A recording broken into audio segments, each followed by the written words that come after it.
গেল জুনে ইরানের পারমাণবিক স্থাপনাকে কেন্দ্র করে জ্বলে ওঠে ইরান ইসরায়েল সংঘাতের আগুন। 12 দিনের সেই সংঘাতে জড়িয়ে পড়ে যুক্তরাষ্ট্র, যা পরিস্থিতিকে আরও জটিল করে তোলে। যুদ্ধ যখন তুঙ্গে, ঠিক তখনই ইরানের গোয়েন্দা সংস্থা মোসাদের পক্ষে কাজ করার অভিযোগে 500 জনেরও বেশি মানুষকে গ্রেপ্তার করে ইরান সরকার। যুদ্ধ শুরু হওয়ার পর থেকে দেশ জুড়ে চলে ব্যাপক ধরপাকড় অভিযান। অবশেষে যুদ্ধবিরতি কার্যকর হলেও ইরান তার ক্ষত সারানোর পাশাপাশি গুপ্তচর বৃত্তি আইন নিয়ে কঠোর পদক্ষেপ নিতে শুরু করে। ইরানে গুপ্তচর বৃত্তি অপরাধে সাধারণত কারাদণ্ড এবং সরকারি ও জনসেবা থেকে স্থায়ীভাবে বরখাস্ত করার বিধান ছিল, কিন্তু সাম্প্রতিক সংশোধনীতে সেই আইনকে আরও কঠোর করা হয়েছে। নতুন আইন অনুযায়ী এখন থেকে কোনো ব্যক্তি যদি শত্রু রাষ্ট্র বা গোষ্ঠীর জন্য গোয়েন্দা কার্যক্রমে জড়িত প্রমাণিত হয়, তবে তার মৃত্যুদণ্ডের পাশাপাশি সম্পত্তিও বাজেয়াপ্ত করা যাবে। RICL TMX, যুগের পর যুগ স্থাপনা থাকে মজবুত।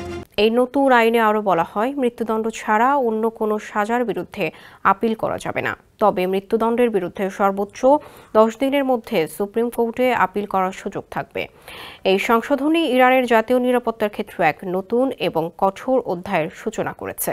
বিবিসি বাংলার প্রতিবেদন অনুযায়ী ইরানের পার্লামেন্টে গুপ্তচর বৃত্তির শাস্তি বাড়ানোর সংশোধনী বিলটি বিপুল ভোটে অনুমোদিত হয়েছে। প্রস্তাবের মূল বক্তব্যে সুপ্রিম ন্যাশনাল সিকিউরিটি কাউন্সিলকে শত্রু রাষ্ট্র ও গোষ্ঠী চিহ্নিত করার কর্তৃপক্ষ এবং মিনিস্ট্রি অব ইন্টেলিজেন্সকে শত্রুদের চক্র চিহ্নিত করার কর্তৃপক্ষ হিসেবে মনোনীত করা হয়েছে।